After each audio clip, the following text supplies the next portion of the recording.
ser que alguna vez te vuelva a ver. Podría ser que alguna vez te vuelva a ver. Podría ser que alguna vez te vuelva a ver. Podría ser que alguna vez te vuelva a ver. Y hace muchos años que conozco a la persona que vamos a entrevistar ahora. La conocí ya ejerciendo su pasión, que es el periodismo, pero acá en la Argentina. Vamos a hablar con Ana Cecilia Pujals, que es periodista mexicana, conductora del programa Con X de México. Pero para recibirla, poneme la cortina que había elegido para ella. ¿La tenés a mano? El gobierno de AMLO se acababa y en la gente cundía la tristeza. ¿Cuándo tendremos otro presidente con esa honestidad y esa entereza? El pueblo mismo se dio la respuesta y a Claudia Sheinbaum le dio la misión. Tú vas a ser nuestra coordinadora en la defensa de la transformación. Por supuesto que Ana Cecilia Pujals me ayudó a encontrar este tema, me lo mandó y ahora sí te damos la bienvenida. ¿Cómo te va, Anita? Nora Anchar te saluda y también Laura Yusani Constenla. Hola. Mi querida Norita, qué gusto, dichosos los oídos, y también un beso para Laura, gracias por llamarme, qué bonito estar platicando hoy con ustedes. Bueno, contanos un poco qué es lo que siente una mexicana que está acá, con estas cuestiones que están pasando allá, siendo alguien que está tan absolutamente metida siempre en la realidad mexicana a través de tu programa Con X de México por la FM inclusiva, pero también además en tu vida. Yo te conocí con tortillas mexicanas y en la embajada. Así es, ¿te acuerdas? Hace mucho tiempo, fíjate que este año cumplo 30 años en la Argentina. ¿Y qué te conocí? Como a los 25 te habré conocido, más o menos. Yo creo que sí. Pero bueno, mira, por un lado, todo este resultado no me sorprende en lo más mínimo, porque ya desde hace varios meses las encuestas, que no son, los mexicanos no somos muy amigos de las encuestas, pero hubo encuestas desde luego, ya la daban por ganadora a Claudia Sheinbaum. Viene haciendo, en general, digo, Claudia Sheinbaum y tanto Xochitl Gálvez vienen haciendo un trabajo muy fuerte para preparar, digamos, el clima electoral, pero la verdad que estaba bastante cantado que iba a ganar Claudia. Pero mira, yo siempre digo, vamos a ver lo bueno de lo malo de lo bueno. Es una mujer, en primer lugar. A mí hay cosas que me dan gusto, y la primera es que sea Claudia Sheinbaum o hubiera sido Xochitl Gálvez, son mujeres. Y eso es un paso importantísimo. Tú has venido hablando de mujeres durante todo este programa tan bonito que haces, y esto es para rescatar. Es decir, imagínate que las mujeres en México empezaron a votar en 1955. Y recién en las elecciones pasadas empezó a haber una presencia femenina realmente importante. Entonces, que una mujer gane la presidencia de México en un país como México, que pues está muy estereotipado el machismo y qué sé yo, y sí hay mucho machismo, pero es un lugar en donde se identifica plenamente que son los hombres los que han dominado la política. Pues imagínate, me parece un compromiso tremendo para quien lo gane. Los desafíos que tiene esta mujer por delante, yo te digo, no son para cualquiera. Pero además, sabes que hay algo que me llama mucho la atención, porque no solamente van a tener la primera mujer presidenta en México, sino que además es una mujer que ya fue alcaldesa del DF, de la Ciudad de México, entre el 18 y el 23, que ahora deja en su lugar a otra mujer, a Clara Brugada, si no me equivoco, que también me ha quedado, o sea que el territorio, uno de los distritos más importantes y la presidencia está llevada por dos mujeres. Una mujer que es licenciada en física, una científica que ha además estudiado en el exterior, una mujer que además es judía. Digo, otra cosa en un país con una profunda raigambre católica y de otras religiones, pero con una profunda raigambre. O sea, casi que no le queda techo de cristal por derribar a la señora Sheinbaum. Y decime, ¿cómo llega ella a la política? Mira, Claudia Sheinbaum, pues no solamente fue una estudiante del área de las ciencias, es una científica y efectivamente hizo su licenciatura, después se especializó en temas ambientales. Sí, es doctora en ingeniería ambiental, ¿no? Así es. Justamente imagínate que de por sí son pocos los que se dedican, ahorita ya está un poquito más instalada, pero en la generación de ella, además de que muy pocas mujeres se dedicaban a la ingeniería, muchas menos a la ingeniería ambiental. Entonces, yo creo que coincide también con ese devenir de que en el mundo se empezaron a interesar por temas ambientales. Entonces, ahí es donde de alguna forma la agarran para ocuparse de lugares estratégicos en los temas ambientales. Y ella había sido una persona muy activa, digamos, políticamente dentro de lo que es el contexto universitario. No olvidemos que también es académica, que militó en asociaciones estudiantiles. Entonces, yo creo, mira, el mundo es muy pequeño y como dicen, el mundo es un pañuelo y también de esas mismas huestes seguramente surgieron personas que empezaron a formar justamente las filas de López Obrador y de lo que fue la conformación de Morena. Entonces ella va saltando de a poco en la política, se le empieza a pedir que se ocupe de temas ambientales, después se le da una alcaldía importante que es la de Tlalpan, que es una alcaldía importante en el sur de la Ciudad de México, y después se le da un pequeño país que es la Ciudad de México. Entonces ella ha ido creciendo con la política y con las necesidades que va teniendo la política. Y tiene una raíz, ¿no? Tiene una raíz importante porque en los científicos su madre también era una bióloga reputada, pero además a mí me impresiona este asunto de cómo el fruto no cae lejos del árbol, ¿no? Porque a la madre la echan de la universidad, de la UNSAM, por haberse puesto a repudiar y por haber denunciado la matanza de estudiantes del 68 en la plaza de Tlatelolco. O sea, digo, me parece esta historia, que hay acciones que van marcando más que incluso lo que se diga, que lo que se predique, ¿verdad?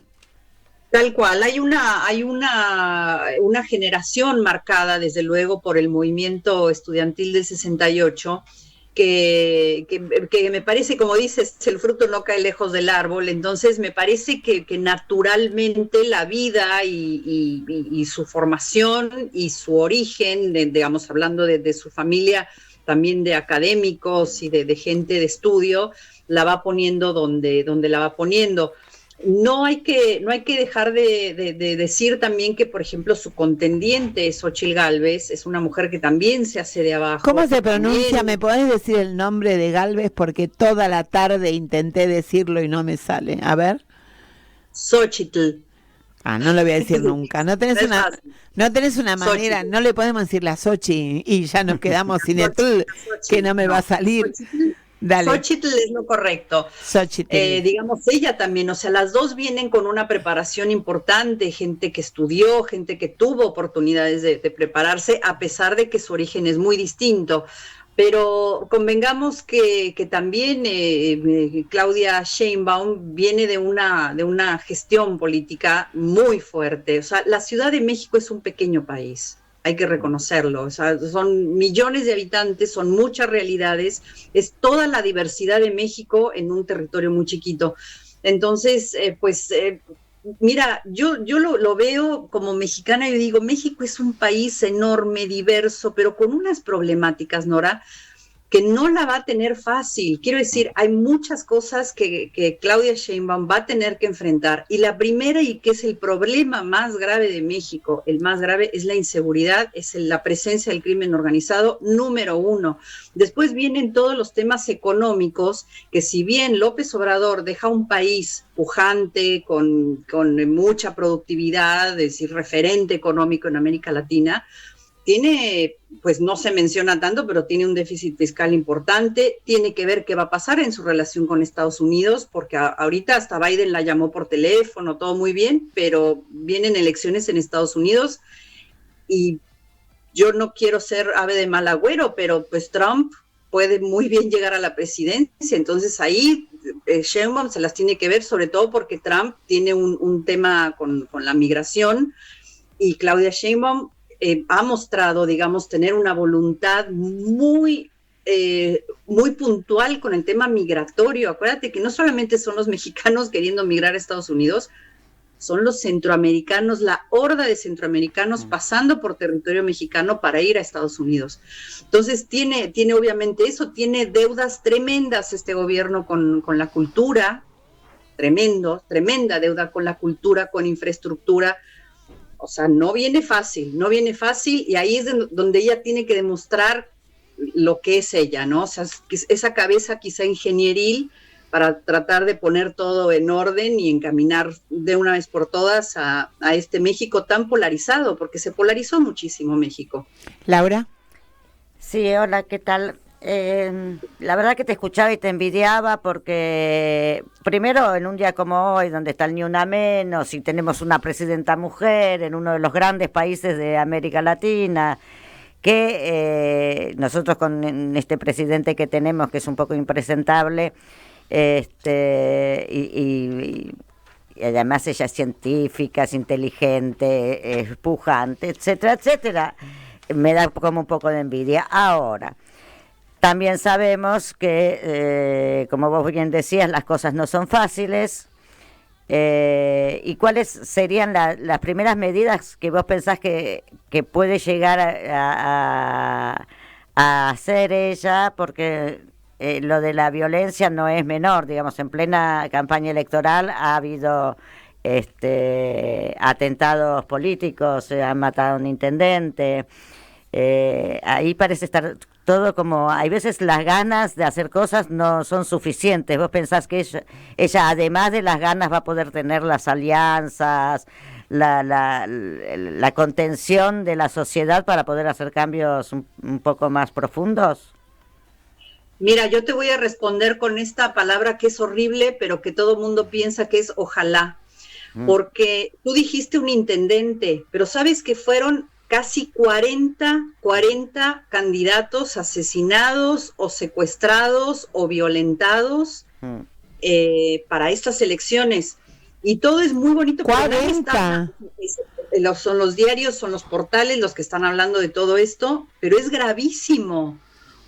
Sí. Además, con un despliegue importantísimo de ejército, de policía, supuestamente para cuidar a los candidatos, y de todas maneras los mataron. Entonces, yo no sé por qué hasta va a tomar Claudia Sheinbaum este toro, porque es muy fuerte. Yo no sé si vaya a empezar por esto, porque si bien es el mayor problema de México, lo que se espera sobre todo como continuidad de este gobierno, digamos, que López Obrador instaló y que después ya se comprometió Claudia Sheinbaum, es el tema de derechos, de asistencia social, de continuar con de alguna manera de resolver un tejido social muy diverso y muy lastimado de muchísimos años, que es histórico. Entonces, yo no sé si lo va a correr paralelamente. Yo creo que va a tener que armarse un gabinete muy fuerte, con mucha presencia, y como dices, tejer alianzas que permitan de una vez por todas que ese pensamiento general de que estamos sumidos en una violencia tremenda y que eso tiene que cambiar. Me parece que cambiar la cabeza va a ser lo más difícil, pero yo creo que va a trabajar mucho en paralelo, porque hay como 3 o 4, estos que ya mencioné, estos 4 ejes, 5 ejes que hay que correrlos paralelamente. En cuanto a lo regional, que vos mencionaste recién, la preocupación de la inmigración del sur, digamos, hemos tenido en estas 2 semanas 2 asunciones, digamos, 2 presidentes nuevos. Uno es Bukele reelegido, y ahora tenemos a esta candidata mexicana que ya es mujer, ya es electa. Sí. Pero, así es, pero digo, porque parte de la migración también va del lado del Salvador, entonces, regionalmente, ¿cómo lo estás viendo vos, la geopolítica, digamos, de toda esa zona?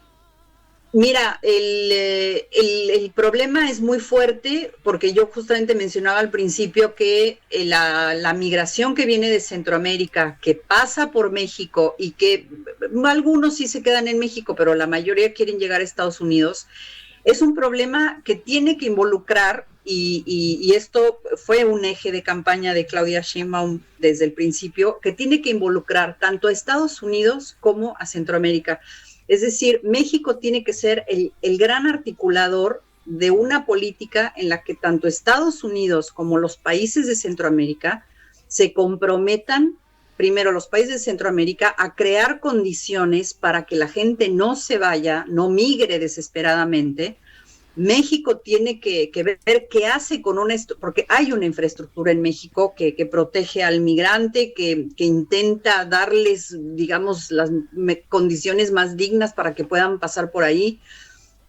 Pero obviamente si no hay una política de migración en Estados Unidos que digamos, favorezca o por lo menos minimice el impacto tremendo que tiene la migración, no se va a lograr. Y México va a seguir siendo el país de paso, el país en donde finalmente se les brindan todas las posibilidades de sobrevivir, y que después ya en la frontera de México-Estados Unidos, ahí ¿qué haces? ¿No? Ahí o Estados Unidos cierra frontera sur, que es lo que ha rondado por ahí, y México no tiene muchas intenciones de cerrar su frontera sur. Entonces, o articulan, o México se convierte en el gran articulador de una política que favorezca de alguna forma que los países crean condiciones para migrar dignamente, o creo que no tiene mucha alternativa México. Es muy grave el problema, son muchas personas que quieren migrar. Sí, como último nomás, también a México lo hemos conocido como el lugar de experimento político más grande que hubo en los años 90, ¿no? Que fue Chiapas, etcétera. ¿En qué anda todo eso? Esto ya es como una curiosidad que no es estrictamente sobre las elecciones, pero me gustaría saber qué pasó con todo ese movimiento. Mira, México tiene una diversidad étnica, tiene muchos grupos indígenas que tienen sus propias leyes, sus propias formas de gobernarse. Esto es lo que pasó en Chiapas, y esto es lo que pasa en muchos lugares en Oaxaca, y que pasa en muchos lugares en Guerrero. Sobre todo estamos hablando del sur, donde hay mucha más presencia indígena. Entonces, al haber, digamos, formas propias de gobernarse, no es fácil lidiar, digamos, con los gobiernos que vienen a decir cómo tienen que ser las cosas, cuando los pueblos tienen sus usos y costumbres. Entonces, no es que por ejemplo, en el caso puntual de Chiapas, si tú vas a Chiapas, te das cuenta que siguen habiendo las famosas caracolas, que son pequeñas organizaciones políticas, sociales, con su propio dominio de las circunstancias. Después participan de los procesos nacionales o por lo pronto regionales, y no es fácil que den como su brazo a torcer o decir vamos a dejar todas nuestras creencias, usos y costumbres de lado. Al contrario, lo siguen fomentando. En el caso de Chiapas, justamente el gobernador electo es de Morena. Uh-huh. Entonces, ahí hay un paso adelante en conciliar con Chiapas, por ejemplo. Morena no es el mismo partido de AMLO, claro. De AMLO. Claro. Y de la candidata, claro. Sí. Así es, imagínate que también en Yucatán, en Guerrero también hay una organización política, social en pequeños poblados que tienen también sus propios, viven bajo sus propios términos o bajo sus propias condiciones. Entonces, digamos, tiene que haber un respeto a los pueblos en cuanto a su forma de gobernarse. Eso, por ejemplo, el PRI no lo entendió, pero Morena privilegia, justamente uno de sus ejes es justamente privilegiar la autonomía de los pueblos indígenas. Uh-huh. Eso fue un eje de López Obrador y seguramente lo continuará Claudia Sheinbaum. Uh-huh. Los pueblos están en paz, siempre ha habido, por ejemplo, solo en Chiapas, para que te des una idea, hay 4 o 5 etnias predominantes y son muy distintas entre sí, pero tienen que convivir y están en paz, están tranquilas. ¿Por qué? Porque hay un consenso en que se tiene que convivir de esa manera. Yo creo que hay un respeto en general en Oaxaca, en Chiapas, en Guerrero, en estos lugares donde hay tanta presencia indígena, que se ha dejado que estos pueblos tengan autonomía. Antes, a ver, para que te des una idea, el PRI llegaba a los pueblos a decir las cosas son así y ustedes se aguantan porque así funciona. Y esto decían, pero ¿por qué si nosotros tenemos nuestras mayordomías, tenemos nuestra propia elección anual de una persona que ad honorem trabaja como presidente municipal y tiene sus síndicos y sus delegados y funcionarios y todos ad honorem, gente que deja su trabajo, que deja sus cosas por un año para trabajar en favor de su pueblo. Eso no lo entienden los sistemas políticos tradicionales. Y tendrían que entenderlo, porque la verdad que está bastante bueno. Yo además te hacía esta pregunta porque te voy a decir que tengo unas ganas de irme a Oaxaca a conocer y no sabía muy bien en qué situación estaba Chiapas y todo el sector, ¿no? No, digo, puedes ir en el momento que quieras. Obviamente, por ejemplo, en el caso de Chiapas, que es donde digamos, hubo un movimiento importante y donde además se siguen conservando muchas, sobre todo en los pueblos a los que la gente quiere ir, llegas a un lugar en donde quieres entrar por el camino que entra al pueblo y hay gente que tal como le va, y usted a qué viene, etcétera, porque nada, claro, ver quién entra a sus localidades. Entonces no es en ningún momento ni invasivo, ni violento, ni nada. Ellos adelante, pasen a visitarnos, siguiendo nuestras reglas. Hay pueblos que, por ejemplo, no te dejan tomar fotografías en sus iglesias o a sus habitantes, y te lo dicen. Entonces tú tienes que respetar esas reglas. Uh-huh. Es como el viejo dicho de a donde fueres, haz lo que vieres, ¿no? Uh-huh. Escúchame, Ana Cecilia, hoy me contaba un amigo mexicano también, me hacía un chiste que me resultó sumamente gracioso, porque yo estaba escribiendo el título de que esta nueva presidenta tenía la masa de votantes más grande de la historia de México, Claudia Sheinbaum. Y entonces me decía, bueno, también la tuvo, la más importante la tuvo López Obrador, y seguramente la habrá tenido otro, porque la tasa de crecimiento de México es tan importante que cada nuevo que llega tiene ese volumen de poder ser un voto histórico el que gana. Me pareció sumamente divertido, sobre todo en un país que tenemos ya a esta altura la pirámide invertida en cuanto a la ausencia de nacimientos. Si vos dejaste el PRI ahí colgando, y a mí me parece interesante porque también preparando el programa y leyendo un poquito, notaba que decían casi en forma coincidente que había 3 situaciones importantes para el gobierno de Claudia Sheinbaum, y era: uno, bueno, la Ciudad de México, que ya lo detallamos, que le queda para sí con Morena. 2, las gobernaciones, que tiene de 5 de las nuevas gobernaciones también son de Morena.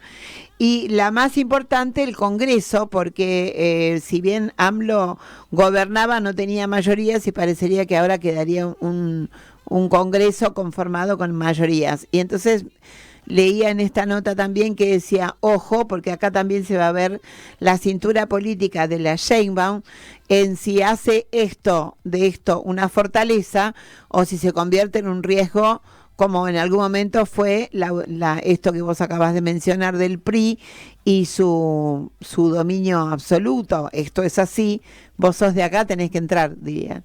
¿La ves con cintura como para manejar esas mayorías sin correr riesgos de algún comportamiento antidemocrático? Ay, qué difícil el poder, qué difícil. Mira, yo creo que la gente que tiene una cabeza formada en la ciencia tiene otra cabeza. No sé si más controlada o más medida, más estructurada, pero el poder es muy canijo. El poder es muy canijo. Jodido. Entonces, si tienes mayoría en el Congreso, senaduría, gobernadores, que además ya 13 son mujeres, digamos, ahí tienes un empoderamiento durísimo. Entonces, creo que ahí tienes que poner una cabeza muy fría con relación al uso del poder. Otra vez me la dejaste picando con lo del empoderamiento, porque ella dice que no usa esa frase porque prefiere hablar del feminismo social. Dice que, digo, esto es lo que yo pude ver de leer el personaje, quiero que vos me digas si es así, que Gálvez tenía más un feminismo tradicional, de techo de cristal y todo este tipo de cosas, y en cambio lo de ella, diríamos acá en esta tierra, es un poco más populista, porque avanza y aporta y quiere subir sobre las cuestiones de las mujeres pobres, y a eso ella le llama feminismo social. ¿Esa es la base de sustentación de esta doctora en física tan personaje, el mundo de la mujer más pobre? Mira, no solamente es de ella, yo creo que es una línea general que ha seguido Morena desde su creación, que su línea es primero los pobres. Entonces, al ser Claudia Sheinbaum una mujer y ver realmente que las mujeres, sobre todo las mujeres indígenas, las personas que no han tenido acceso a lo fundamental, la mayoría son mujeres. O sea, hay una postergación impresionante en México con el tema mujeres. Entonces, no me extraña que ella levante un poco el pañuelo de primero los pobres para justamente embanderarse con un feminismo social. Sin embargo, es un empoderamiento, porque finalmente, no uso la palabra empoderamiento como con este estigma o esta cliché, tienes poder, ya es tremendo el poder que va a tener Claudia Sheinbaum. Entonces hay que ver qué hace con él, porque además estaba yo leyendo más o menos cómo podría quedar conformado su gabinete, y son casi todos hombres.